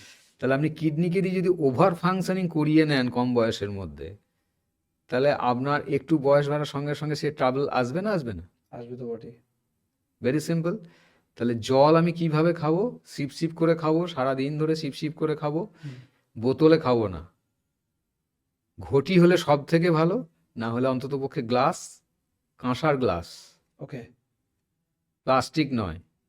এবং আমরা যে গ্লাসে করে জল না খেয়ে বোতলে জল খাওয়া শুরু করেছি, এর জন্য প্রচুর বিপত্তি আসছে বা আসবে, কারণ জলটা আপনি দাঁড়িয়ে খান বেশিরভাগ সময়। হুম, জল দাঁড়িয়ে খেলে আমাদের শরীরে যে বায়ু দিয়ে যে জায়গাগুলো ভরা থাকে, বিশেষ করে স্টোমাকে যে উইন্ড থাকে, এর কিন্তু অসমতা তৈরি হয়ে সেখান থেকে হাঁটুর যন্ত্রণা এবং অন্যান্য অনেক ধরনের বড় বড় সমস্যা কিন্তু ডেভেলপ করে জল যদি আপনি দাঁড়িয়ে খান। এর জন্যে বেস্ট প্রসেস হচ্ছে ইন্ডিয়ান টয়লেটে যেভাবে বসে সেইভাবে বসে যদি কেউ জল খায়, হুম, সেটা হচ্ছে সব থেকে ভালো। যদি নেহাত সেটা না সম্ভব হয়, অ্যাটলিস্ট একটা চেয়ারে হলেও বসে জলটা খেতে হবে। জলের এফিকেসি যদি আপনি পেতে চান, ওকে, জল একটা মেডিসিন। এছাড়া কখনোই কারোর বুদ্ধিতে যদি এক্সেসিভ জল খাওয়া হয়, তাহলে কিডনি কিন্তু খুব তাড়াতাড়ি ক্লান্ত হয়ে যাবে। এটা খুব স্বাভাবিক নিয়মেই। ওকে। যার ফলে নানা রকম সমস্যা আমাদের শরীরে এক্সট্রা বাড়তে থাকবে। বাড়তে থাকবে। অনেক সময় দেখা যায় যে শরীরে গরমের সময় শরীর অনেক করে শরীর কড়া হয়ে যাচ্ছে, যার ফলে শরীর জ্বালা করে, শরীরের নানা অঙ্গ প্রত্যঙ্গ যেখান থেকে জল মানে বেরোয় আমাদের, সেটা নাক হতে পারে বা অন্য অন্য অঙ্গ প্রত্যঙ্গ, সেগুলো জ্বালা করে। এখান থেকে রিকভারি উপায় কি? শুধু জলই টাইম মতো খাওয়া নাকি অন্য কোনো অপশন? আপনি যেটা বলতে চাইছেন তার মধ্যে একটা বড় সমস্যা হচ্ছে ইউটিআই বলতে চাইছেন একদমই সম্ভবত। তাই স্যার। তো যাদের ইউটি হয় তার সঙ্গে আপনি একটু কথা বলে দেখবেন তো, যে মেজরিটি পার্সন আপনাকে বলবে তারা অ্যাসিডিটির শিকার। ওকে, কারেক্ট? হতে পারে মেবি। আপনি কথা বলে এটা জানতে পারবেন যে তাদের মধ্যে একটা অ্যাসিড, মানে অম্লত্ব শরীর তাদের আর কি, একটু বেশি রকমের তাদের অ্যাসিড হয়। তার সঙ্গে দেখা যাচ্ছে তার জল পিপাসাটা কম। ফাইন, তার মানে জল কম খাওয়ার জন্যই যেটা হচ্ছে সেটা কিন্তু বলা যাচ্ছে না। হুম, এবং যদি খবর নেন দেখবেন যে সে কিন্তু বিভিন্ন রকমের রিচ ফুড, রাত্রি জাগরণ, ঘুম কম, এরকম ধরনের ইস্যু তাদের মধ্যে ইন জেনারেল দেখতে পাওয়া যায়, ওকে, এবং কনস্টিপেশন। তাহলে কি করে আপনি শুধু জল খাওয়াটাকেই দায়ী করতে পারেন? আপনাকে প্রথম যেটা করতে হবে, যে কোনো ইউটিআই পেশেন্টের ফার্স্ট কাজ হচ্ছে তার বাওয়েল ক্লিয়ার করা, আচ্ছা, পেট যেন পরিষ্কার হয়, আর ঘুম যেন ভালো হয়। রিচ রান্নাটা তাকে একটু অ্যাভয়েড করতে হবে, এবং অ্যালকালাইন ফুড, যে খাবারগুলোর মধ্যে ক্ষারীয় খাবার যেগুলো, সেই ধরনের খাবারের একটা টেন্ডেন্সি মাঝে মাঝে, যেমন ডাবের জল অ্যালকালাইন ওয়াটার, সেরকম অ্যালকালাইন ডায়েট তাকে কিন্তু নিতে হবে। তাহলে অটোমেটিক্যালি কন্ট্রোল হবে। তার সঙ্গে জলটা যেমন নেয় সেরকম নেবে। আর একটা প্রশ্ন বলেছিলাম, এটা আমরা ওভার থিঙ্কিং নিয়ে অনেক কথা বলেছি। আমরা ওভার থিঙ্কিং নিয়ে শুধু পজিটিভ কথা বলেছি যে কি করা উচিত, কেন করবে না। কিন্তু স্যার, ওভার থিঙ্কিং কারণে কি কি হতে পারে আপনি যদি মানুষ একটু ভয়ই দেখান, বেসিক্যালি যেগুলো হয়, তাতে যদি মানুষরা খানিকটা একটু একটু মানে পজিটিভভাবে মুভ করেন। কারণ আমরা কি মানে মোটিভেশন বা ডাক্তার কি হয়, যতক্ষণ আমি আপনার ভিডিও দেখছে বা আমাদের ভিডিও দেখছে ততক্ষণ সে মোটিভেটেড, হুম সে ভাবছে কাল থেকে আমি আর করবো না। বা যতক্ষণ আপনার চেম্বারে যাচ্ছে বলছে, আপনি বুঝিয়ে বলছেন, আপনার কথায় প্রভাবিত হয়ে ঠিক আছে 2 দিন পর করবো না। হুম কিন্তু দেখা গেলো তারপরেই আবার যেমন রুটিন তেমন। তাই যদি কেউ লং টার্ম ওভার থিঙ্কিংয়ের শিকার হয়ে থাকে বা যে কোনো বিষয়ে বেশি ভাবে, তার কি কি রোগ হতে পারে এবং কতটা মারাত্মক হতে পারে? প্রথম কথা হচ্ছে যে ওভার থিঙ্কিং যদি একটা বেশি সময় ধরে চলে, তাহলে প্রথম যে রোগটা আমরা মানে মানুষের মধ্যে দেখতে পাই সেটা হচ্ছে তার বাউল ক্লিয়ারেন্স নিয়ে একটা বিরাট সমস্যা হয়। ওকে, পেট, ঠিক। কারণ পেট এবং মন কিন্তু সমান্তরাল গতিতে চলে। ওকে। কি ধরনের সমস্যা হয়? পেটের মধ্যে তার একটা অদ্ভুত আওয়াজ শোনা যাবে, হুম। অর্থাৎ পেরিস্টালটিক মুভমেন্ট একটু বেশি রকমভাবে চলছে। কখনো দেখা যাচ্ছে লুজ মোশন হচ্ছে, কখনো কনস্টিপেশন হচ্ছে, হুম। কখনো খিদে পাচ্ছে, কখনো খিদে একেবারেই নেই। হুম। এইটা দিয়ে তার শুরু হলো যেটাকে আমরা বলি ইরিটেবল বাউল সিনড্রোম। ওকে। যারা একটু লং টার্ম ওভার থিঙ্কিং করতে থাকে তাদের এগুলো দিয়ে শুরু হয়। নেক্সট এটা সে পাত্তা না দিয়ে কন্টিনিউ করছে। এবার কিন্তু তার ঘুমের মারাত্মক সমস্যা হবে। আচ্ছা, প্রথমে ঘুমটা ফিকে হবে, হুম। ড্রিমস আসবে প্রচুর, মনে হবে শুয়েছিলাম, ঘুমোচ্ছিলাম, কিন্তু সবই বুঝতে পারছি, জানতে পারছি। তারপর একটা সময় গিয়ে দেখা যাবে সারা সারা রাত তার আর ঘুম নেই। এটা গেল এই ফেজ। হুম। নেক্সট হচ্ছে তার মাইগ্রেন হবে বা হতে পারে মাথায় যন্ত্রণা অকারণে, হুম। প্রচণ্ড রকমের ইমপেশেন্স, সব কিছুতেই উগ্র মেজাজ, মাথা গরম হয়ে যাওয়া। এর পরের যে ফেজটা আসবে, হঠাৎ করে দেখা গেল তার হয় ওবেসিটি চলে এলো, আর ওজন বাড়তে শুরু করেছে, বা খুব দ্রুততার সঙ্গে তার ওজন কমছে। হুম। খুব কম সময়ের মধ্যে চুল পেকে যাওয়া, চুল পড়ে যাওয়া, হুম। বয়সের ছাপ পড়ে যাওয়া, এবং শরীরে যেন একদমই এনার্জি নেই, শরীরটাকে ঠেলে ঠেলে ঠেলে ঠেলে নিয়ে যাচ্ছি, অর্থাৎ যেটাকে আমরা বলি লেথার্জি, সবসময় একটা লেথার্জি, কোনো এনার্জি নেই। হুম। এরকম ধরনের ঘটনা কিন্তু ঘটতে পারে। আমি রিসেন্ট একটা পেশেন্টের কথা বলি, অত্যন্ত মানে বেদনাকর ব্যাপার, এবং তাকে দেখে আমার নিজেরই খুব কষ্ট হচ্ছিল। ছেলেটির বয়স খুব বেশি হলে 27-28 বছর হবে। বিভৎস ওভার থিঙ্কিং, বিভৎস রকমের সোশ্যাল মিডিয়াতে সার্চ করা, এই এই রোগ হলে কি হয়, ওই রোগ হলে কি হয়, যেটা এখনকার মানুষের কিন্তু একটা বড় বিভ্রান্তির কারণ। যে তার শরীরে কিছু হলেই সে গুগল করে বা ইউটিউব করে জানার একদম, চেষ্টা একদম, করছে একদম। যে এইটা মানে এইটা। কিন্তু একটা জিনিস আপনি মাথায় রাখুন, একজন ডক্টর যে একটা সাবজেক্ট নিয়ে 20-25 বছর পড়াশোনা করার পরেও সে খেই খুঁজে পাচ্ছে না, সেখানে একটা লেম্যান সে একটা গুগল করে বা ইউটিউব করে বুঝে যাবে যে তার কি হয়েছে? এটা তো হয় না। এবং ইনফ্যাক্ট ইউটিউবের আমি একটু আটকান, হ্যাঁ, সরি, কারণ আপনি এত সুন্দর একটা টপিক তুললেন না। ইভেন এই নিয়ে আমাদের বন্ধুদের মধ্যে অনেক কথা হয়, যেটা হচ্ছে ইউটিউব, আমরা ইউটিউব বা গুগল থেকে যাই সার্চ করি, যে রোগই সার্চ করি না কেন, শেষে কিন্তু ঘুরিয়ে ক্যান্সারের দিকে যায়। হ্যাঁ, এখান থেকে কিভাবে রেহাই পাবে, মানে আমি জাস্ট অ্যাডিশন করলাম হ্যাঁ, আপনি টপিকটা খুব জন্য। ভালো একটা পয়েন্ট। এখনকার দিনে যেটা হাসির খোরাক হয়েছে পেশেন্টদের মধ্যে, যেটা দেখি যে তারা নিজেরাই টেস্ট রিপোর্ট করে নিয়ে চেম্বারে চলে আসে যে আমার এই এই হয়েছে, আমি এই টেস্টগুলো করে নিয়ে এসেছি। ঠিক। তো আমি তাদেরকে একটা কথাই বলি, যা কষ্ট করে যখন করে এনেছেন তাহলে আমাকে দেখতে হবে, কিন্তু হুম। আমার খুব একটা প্রয়োজন নেই। যখন প্রয়োজন হবে আমি বলবো, তখন টেস্ট করাবেন। আচ্ছা। তো এটা যে বোঝাই যায় যে মানুষ যখন ইন জেনারেল একটা ওভার থিঙ্কিংয়ের দিকে ঝুঁকছে, হুম। এগুলো তার প্রুফ এবং ওকে। মিসলিডিং, হুম। রাইট? এইটা করতে করতে যেটা হচ্ছে, আমি যে প্রসঙ্গে কথাটা বলছিলাম, ওই ওই ছেলেটি ওরকম করে সার্চ করতে করতে করতে করতে সে কী কী ট্রাই করেছে সব তো আর আমার কাছে সে বলেনি, কিন্তু কিছু কিছু জিনিস সে নিজে নিজেই ট্রাই করেছে। করার পর দেখা গেল তার পুরো মাথা, ভ্রু থেকে শুরু করে সারা শরীরের লোমগুলো পুরো একদম ঝরে পড়ে গেল, হুম। এবং শুধু পড়ে গেল নয়, মাথাতে যে কটা চুল আছে পুরো সাদা হয়ে গেছে। এতটা এফেক্ট? ভ্রুর মতো জায়গাতে কোনো চুল নেই, মাথাতে যে চুলটা আছে সেটাও পুরো সাদা হয়ে গেছে, এবং সে চুল কটাও খুব বেশি হলে হয়তো 2 মাস 3 মাস থাকবে। তার মানে তার শরীরে কোথাও আর একটা লোমও দেখা যাবে না। কি না, কন্টিনিউয়াস ওভার থিঙ্কিং, তার সঙ্গে তার সেই গোদের ওপর বিস্ফোরক, কি সে যে জবটা করে নাইট শিফটে কাজ, যেটা আপনার কোয়েশ্চেন ছিল, না ঘুমোলে কি হয়, মানে রাতে না ঘুমালে বেসিক্যালি কি হয়। তো এই দুটোই মিলে একটা 28 বছরের ছেলের অকাল বার্ধক্য নেমে এলো। সবথেকে মারাত্মক পর্যায়ে আর কি বলা যেতে একদম। পারে। এরপরেই কিন্তু ওর আরো মেজর কোনো ডিজিজের দিকে চলে যাবে, কারণ বোঝাই যাচ্ছে হরমোনগুলো একে একে আপসেট হয়ে যাচ্ছে, হরমোনাল অ্যাক্সিসটা ভেঙে পড়ছে। এখনো যদি আমি ওকে বলেছি যে তুমি যদি বাঁচতে চাও ইমিডিয়েট তোমার নাইট শিফটের কাজ ছেড়ে দিয়ে তুমি ডে শিফটে যদি বেতন কমও পাও তুমি সেই কাজ জয়েন করে নিজে আগে ভালো মানে নিজের সার্কাডিয়ান ক্লক, যেটা আমাদের বডির ক্লক, সার্কাডিয়ান ক্লকটাকে আগে রিসেট করে নাও, তারপর তোমার ট্রিটমেন্ট করলে হয়তো কম বেশি কিছু ইমপ্রুভমেন্ট করা যেতে পারে। তো এই হচ্ছে এখনকার দিনের মানুষের চিন্তা ভাবনা, যেখানে সে রেডি আছে ওভার থিঙ্কিং করবার জন্য। তাকে বেরোতে হলে তার নিজের উদ্যোগ দরকার। একজন মোটিভেশনাল স্পিকার বলুন বা একজন ডক্টর হিসেবে বলুন, সেটা আমি বললেই তিনি করে ফেলবেন সেটা কিন্তু নয়। তার মধ্যে যদি সেই জেদ থাকে ডেফিনেটলি এটা করা যাবে। এবং এর সাথে না অনেকগুলো রোগ, বড় বড় রোগও জড়িত থাকে একদম ওভারথিঙ্কিং। একদম। আমি শুনেছি যে বেশি চিন্তা করলে নাকি সুগার হয়, হ্যাঁ তাই কি? একদম। মানে বেশি চিন্তা আপনি যখনই করছেন হুম, তার মানেটা কি? আমি তার পজিটিভ চিন্তা করছেন না, না, কথাটা হবে বেশি নেগেটিভ চিন্তা। পারফেক্টলি তো বেশি নেগেটিভ চিন্তা করছেন মানে যখনই আপনি নেগেটিভ চিন্তা করছেন, একটা সাপ আপনাকে কখন কামড়ায়? রেগে গিয়ে, ঠিক, নেগেটিভ, একদম তবেই বিষ ঢালে। ঠিক। বডিও যখন নেগেটিভ চিন্তা করে বডিও বিষ তৈরি করে, যাকে আমরা বলি টক্সিন। আপনি যতবার নেগেটিভ ইমোশনকে জন্ম দিচ্ছেন ততবার আপনার শরীরে কিন্তু টক্সিন বডি প্রডিউস করছে। অত টক্সিন বডি নেবে কোথা থেকে? ইভেন ওভার থিঙ্কিং আর একটা যেটা খুব বাজে কাজ করে, সেক্সুয়াল জীবনে এফেক্ট ফেলে, ইজ ডেফিনেটলি, ইট? একদম। যার ফলে হয়তো সম্পর্কগুলো খারাপ হতে পারে, অনেক সম্পর্কের ক্ষেত্রে হয়। পুরো নষ্ট করে দেয় যৌন জীবন, পুরো তার একদম ব্যর্থ হয়ে যাবে ওভার থিঙ্কিং থাকলে। এখানে কি বিষ ঢালার মতোই বিষয়টা? হ্যাঁ, তার কারণ হচ্ছে যে আপনি আপনার যদি যৌন জীবনকে উপভোগ করতে চান তাহলে আপনার প্রথম কাজটা কি? আপনাকে মেন্টালি ফ্রি হতে হবে। তো তা আমরা তো ফ্রি। আচ্ছা, আপনি যেহেতু আমরা জাস্ট একটা এক্সট্রা সেগমেন্ট অ্যাড হলো বিষয়টার মধ্যে, শুধু কি নেগেটিভ থিঙ্কিং করলে এটা হয় নাকি পজিটিভ ওভার থিঙ্কিং করলে এটা হয়? প্রথম কথা হচ্ছে যে পজিটিভ ওভার থিঙ্কিং তো আপনি করতে পারবেন না, কারণ পজিটিভ মানে একটা সময়কে আপনি তো বুঝে গেলেন এটা মানে এটা, হ্যাঁ।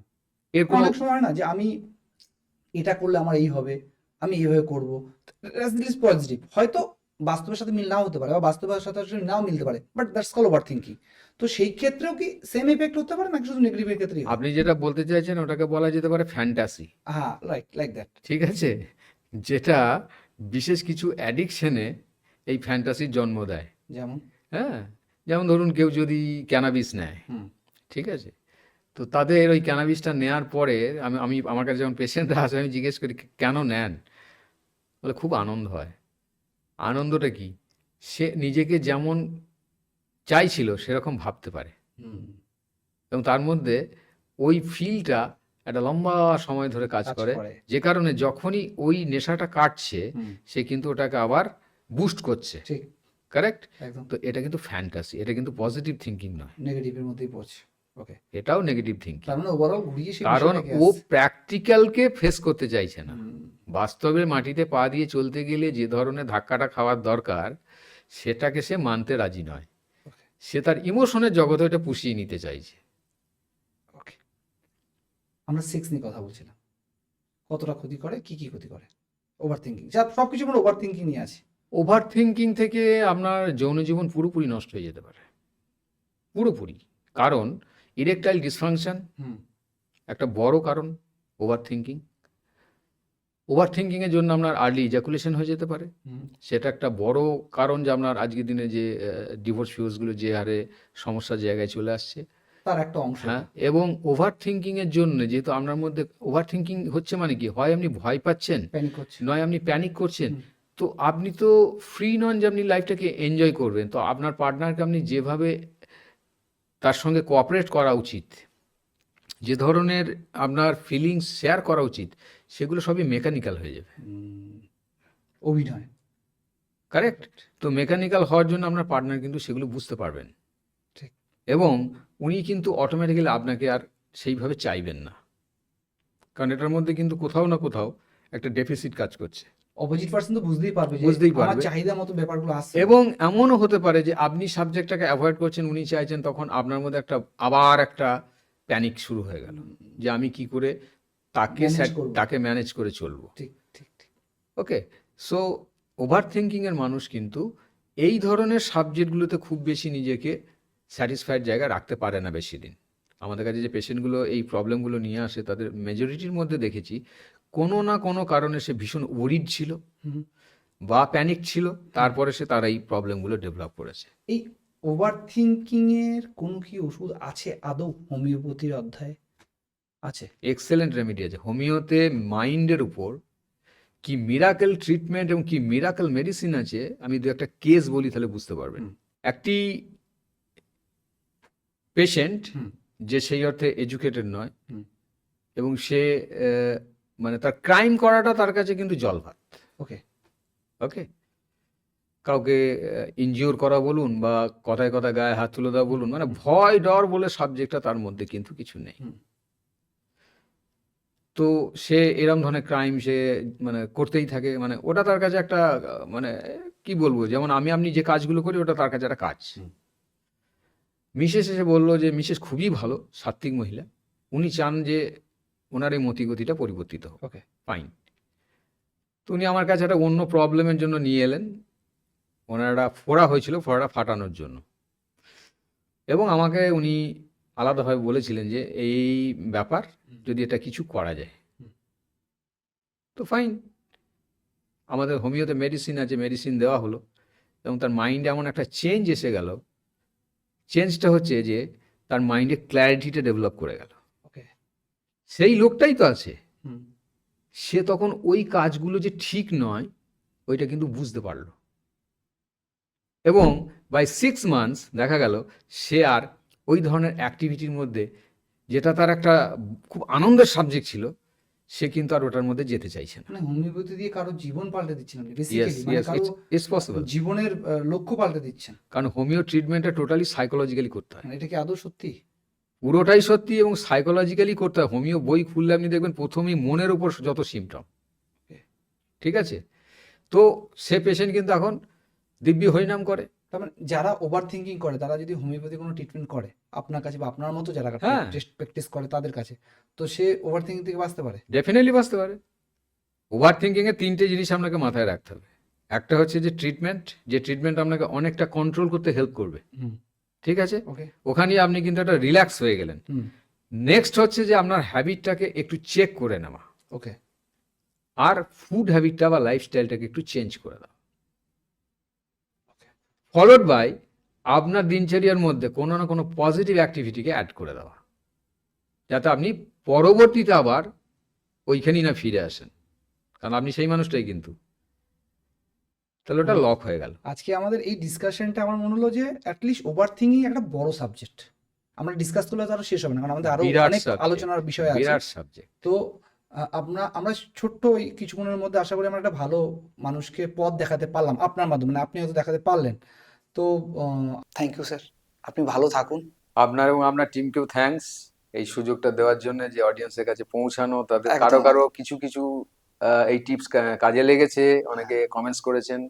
তো আশা করছি এবারের পডকাস্টও যদি পুরোপুরি দেখেন নিশ্চয়ই তাদের নিশ্চয়ই। অনেক অনেক কাজে দেবে। একদম একদম, থ্যাংক ইউ স্যার, ভালো থাকবেন।